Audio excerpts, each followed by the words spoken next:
ले लेते हैं। आपका एग्जाम्पल आईएएस बनने का लेना है या दूल्हा दुल्हन बनने का लेना है? आईएएस बनने का। चलिए, तो चिंटू को आईएएस बनना है। चिंटू एक लिंग निरपेक्ष शब्द है, ये पुरुष स्त्री कोई भी हो सकता है, वरना चिंटी करना पड़ेगा, वो ठीक नहीं लग रहा है, तो उससे अच्छा चिंटू। मैं चिंटू नाम देख रहा, लड़कियों में भी होता है लड़कों में होता है, चिंटू कॉमन नाम है, ठीक है। तो चिंटू की आईएएस बनने की इच्छा है, क्योंकि पड़ोसी गांव में एक लड़की आईएएस बन गई है और तब से उसके माँ बाप ने उसको जीना मुश्किल कर रखा है। वो ना बनते सब ठीक चल रहा था, लेकिन जब से वो बन गई है इसको जीना मुश्किल हो गया है। इसी का नहीं, गांव में सब बच्चों को जीना हराम हो गया इस समय। तो अंत में चिंटू को बहुत प्रेरणा दी गई, तो चिंटू ने प्रेरणा स्वीकार कर ही ली फाइनली। उसने कहा ठीक है, बन जाते हैं, ऐसा भी क्या है। तो चिंटू ने कहा कि अब तैयारी करेंगे। आरंभ का मतलब है कि अब उसके मन में उसका उद्देश्य स्पष्ट है, दुविधा नहीं। तो मन में उद्देश्य का स्पष्ट हो जाना, मन में उद्देश्य स्पष्ट है और आपको लग रहा है कि हाँ अब ठीक है, और वो लोगों से असल बातचीत करता है कि भैया क्या पढ़ना होता है, अच्छा एग्जाम इसका दिल्ली में होता है, अच्छा, और मेरठ में नहीं होता ऐसे एग्जाम, अच्छा, ये सब जो चल रहा है इसको बोलते हैं आरंभ। अभी किताब खरीदी नहीं है, अभी सिर्फ बातचीत चल रही है, ठीक है। यानी मन के स्तर पे कंसेप्ट स्पष्ट होना कि हमें क्या करना है, हमारा इच्छित फल क्या है, ये तय करना। पूछा कि आईएएस बन के क्या हो जाएगा, जैसे मतलब कलेक्टर बनोगे, डीसी बनोगे, उसके बाद ये बनोगे, फिर वो बनोगे, अच्छा ये सब बन जाते हैं, अच्छा। अब उसके मन में हुआ कि हाँ ये बनना है। प्रयत्न का मतलब है कि अब ऐसे काम शुरू कर दिए है, किताब विताब खरीद के ले आया है, तो प्रयास का आरंभ। अभी आप लोग उस अवस्था में चल रहे हैं, ये वही अवस्था है, प्रयत्न वाली अवस्था। किताब विताब खरीद ली, एनसीईआरटी 6वीं से 14वीं तक की किताब खरीद ली सारी, जहां तक की भी आती है सब खरीद के ले आए एनसीईआरटी। जिल चढ़ा ली, उस पर नाम लिखा है, पहले पेज पे जय भगवान जी के भी लिख दिया, सब कुछ वो सब कर लिया है। उसके बाद से रख दिया है साइड में उसको, और फिर पढ़ना भी यूट्यूब पे चल रहा है, अखबार पढ़ रहे हैं, द हिंदू रोज खरीद के साइड में रख रहे हैं कि उसमें से भी ज्ञान की बातें आने वाली हैं। मतलब चल रहा है, प्रयत्न चल रहा है। अगर क्लास करने की जरूरत लगी, कहीं क्लास भी कर रहे हैं, नोट्स बना रहे हैं, अपने नोट्स पढ़ रहे हैं, इंटरनेट से देख रहे हैं, वेबसाइट्स पढ़ रहे हैं, करंट अफेयर्स को एकदम घुस गए करंट अफेयर्स के अंदर, ये सब प्रयत्न की अवस्था है। और आपको पता है कि आप भी प्रयास कर रहे हैं और बहुत लोग प्रयास कर रहे हैं, और आप सबको पता है कि सब तो सफल हो भी नहीं सकते हैं, तो कंपटीशन होगा। जो उसमें दमदार होगा वो सफल हो जाएगा, जो दमदार नहीं होगा वो सफल नहीं हो पाएगा, सीधी सी बात है। आप सबको इस बात का एहसास है। ये प्रयत्न अवस्था है। प्रयास आरंभ है, अभी फल मिलेगा नहीं मिलेगा बहुत भरोसा नहीं है। मन में ये उत्साह तो है ही, इसलिए प्रयास चल रहा है, लेकिन अभी गारंटी जैसा कोई भाव मन में नहीं है। तो इस अवस्था में मान लीजिए उसका पीटी हो गया है और उसका मेंस भी हो गया है, इंटरव्यू देने गया है या गई है, और इंटरव्यू भी ठीक से हुआ है, दे के नहीं इंटरव्यू लेके आया भाई वहां से। 5 मेंबर समझ नहीं पा रहे कि हमने इंटरव्यू दिया कि उसने दिया, इस तरह का इंटरव्यू कर गया, एकदम मतलब झंडे गाड़ के आ गया वहां पर। और अंत में मेंबर्स उठ गए, सीट के ऊपर उठ गए, ऐसे सलाम करके भेजा है कि आप जाइए, और अब सीधे मोदी जी का फोन आएगा आपके पास, अब हमारी हैसियत नहीं रही। ये सब प्रयत्न है। प्राप्त्याशा का मतलब है कि एक ऐसा बिंदु आता है जब लगता है कि हाँ फल मिल जाएगा, प्राप्ति की आशा। तो इंटरव्यू अच्छा गया है, यह अलग बात है कि ज्ञानियों ने ज्ञान दी है, किसी को बोलना मत वरना बाद में मजाक बहुत बनता है। तो लोग उससे पूछे कैसा हुआ, ठीक हुआ। मेंस कैसा हुआ, ठीक हुआ था, कुछ खास नहीं। जबकि अंदर अंदर उछल रहा है, बल्लियां उछल रहा है, सब बहुत अच्छा हुआ है मेंस। इंटरव्यू में तो आग लगा के आ गया है, लेकिन इसने सीखा हुआ है, किसी को बोलना नहीं है। कोई पूछे बोलना है, देखो क्या होता है, 2500 लोग हैं, 800 का ही होना, देखो किसका होता है। नहीं आपका कैसा हुआ, हमारा तो ठीक हुआ, बाकियों का भी ठीक ही हुआ है, देखो क्या होता है। ये मनहूसपन इसने जानबूझ के ओढ़ा हुआ है ताकि बाद में ज्यादा मजाक ना बने इससे, अगर ना हो तो। कई लोग हीरो बन जाते हैं, इंटरव्यू है लेके आए, इंटरव्यू तो ये इंटरव्यू लेंगे हमसे, ये कल के बच्चे इंटरव्यू ले रहे थे हमारा।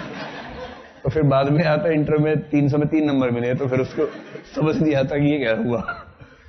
तो आजकल स्ट्रेटेजी के तहत ये बोल नहीं रहा है चिंटू, लेकिन चिंटू को प्राप्त्याशा हो गई है। मन ही मन में अपनी रफ नोटबुक में लिखता है, मार्क्स जोड़ता है, फिर लिखता है इतना स्कोर, फिर देखता है पिछले साल के टॉपर से 30 नंबर ज्यादा है, फिर लिखता है आईएएस फर्स्ट रैंक, थोड़ी देर देखता है, निहारता है, फिर अज्ञात भय से उसको चिंदी चिंदी करके काटता है, फाड़ के फेंकता है ताकि किसी के हाथ में ना पड़ जाए। आजकल अपना नाम लिखने के साथ नीचे आईएएस लिख ही देता है, फिर बाद में नीचे वाला फाड़ के फेंक देता है, उतना हिस्सा नाम वाला छोड़ देता है। ये जो अवस्था है प्राप्ति आशा की अवस्था है।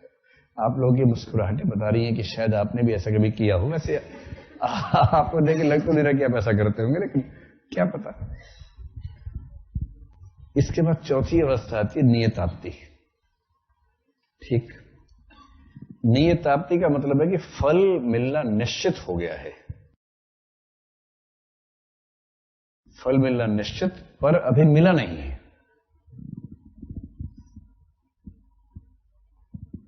फल मिलना निश्चित है पर अभी मिला नहीं है, निश्चित हो गया है।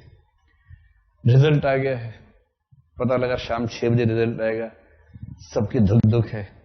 चिंटू को तो है ही, चिंटू के दुश्मनों को ज्यादा धुक धुक हो रही है इस समय, किसका ना हो जाए किसी तरह से। तो बाकी सब ठीक है, हमारा कभी ना हो कोई बात नहीं, पर इसका ना हो। और इसका हो गया तो हम लोग बड़ा वंचित महसूस करेंगे उसके बाद। चिंटू को भी धुक धुक है, चिंटू की मम्मी को, पापा को, उसे सबको धुक धुक है कि होगा या नहीं होगा, होगा या नहीं होगा, सबको धुक धुक है। पहले के जमाने में लोग यूपीएससी पहुंचते थे, आज तो सीधे वेबसाइट खोल के बैठ जाते हैं उसकी कि जैसी आएगा खट से हम देख लेंगे।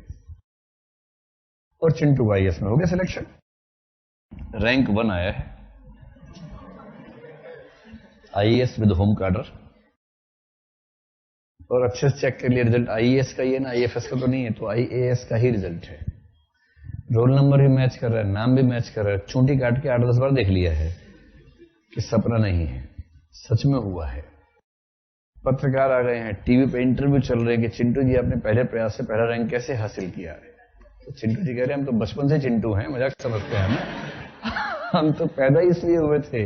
आपने सुना नहीं है यदा यदा ही धर्मस्य ग्लानिर्भवति भारत, धर्म की रक्षा करने हेतु तो भगवान कृष्ण ने हमको भेजा है, इसलिए हमने एग्जाम दिया कि इस एग्जाम के थ्रू बताया गया था कि जाना है, इसलिए हमने ऐसा एग्जाम दिया।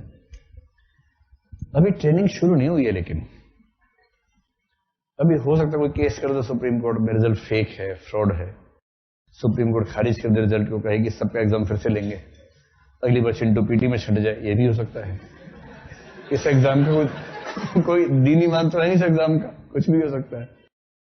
अब ये समय है, बस फिंगर्स क्रॉस्ड रहें, ऐसे ऐसे आदमी करता रहे, बस एक बार मामला सेट हो जाए। और जैसे ही उसको मसूरी में बुलाया गया राज्याभिषेक के लिए,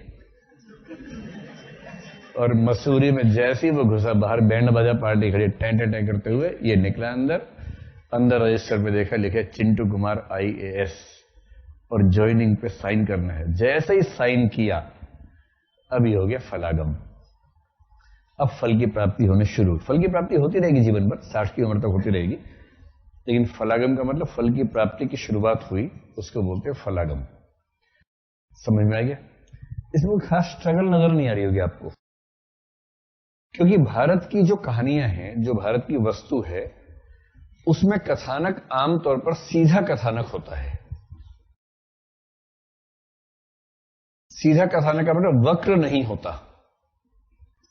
थोड़ी बहुत वक्रता तो आती है, जैसे वीर रस में आई जाती है, वीर रस तभी आएगा जब झगड़ा होगा ठीक से। लेकिन अगर वीर रस का मामला ना हो तो आमतौर पर वक्रता नहीं होती, कथानक सीधा चलता है एक योजना के तहत।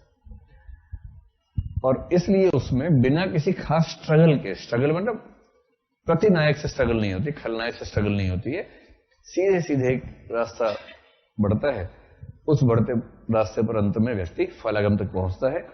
और फलागम पर पहुंचने के बाद जो व्यक्ति फल का भोग कर रहा है वही नायक होता है। नायक को भी हम पढ़ेंगे ही। तो कथानक कैसा होगा? सीधा होगा, वक्र नहीं होगा। लेकिन पश्चिम और भारत में एक अंतर और भी है, और वो है मुख्य कथा और सहायक कथाओं का अंतर। तो यहां मैं आपको एक शब्द और बता देता हूं। जो कथानक है उसमें कथाएं 2 प्रकार की होती हैं, एक होती है आधिकारिक कथा और एक कौन सी होती है? बता दो जोर से। प्रासंगिक। आवाज आई प्रासंगिक की भी। तो देवियों और सज्जनों, ये प्रासंगिक होता है, प्रासंगिक नहीं होता है, प्रासंगिक। एक है आधिकारिक, एक है प्रासंगिक। कोई आपसे पूछे आधिकारिक कथा का मतलब क्या है, इसका मतलब नायक की कथा, बस मूल कथा का मतलब नायक की कथा। जो हीरो है उसकी कथा ही आधिकारिक कथा है। और यदि नायक की शादी होने वाली है तो नायक नायिका की कथा आधिकारिक कथा है, नहीं तो केवल नायक की कथा आधिकारिक है। प्रासंगिक कथाएं होती हैं नायक के अलावा अन्य जो कैरेक्टर्स हैं उनकी कथाएं, अन्य कथाएं प्रासंगिक कथाएं हैं। प्रासंगिक कथा का एक दूसरा नाम क्या होता है, अवांतर कथाएं। ये भी आपने सुना हुआ पहले से, सुना है कि नहीं सुना है? ठीक। तो प्रासंगिक या अवांतर कथाएं वे हैं जो मुख्य कथा यानी कि नायक की कथा के समानांतर चल रही हैं। इन समानांतर कहानियों को दो प्रकार में बांटा गया था, एक पताका और एक प्रकरी। ध्यान है शब्द आपको? तो इनमें से कौन सी है जो बकरी की तरह मिमिया के बीच में दम तोड़ देती है? प्रकरी, क्योंकि उसका नाम बकरी जैसा है।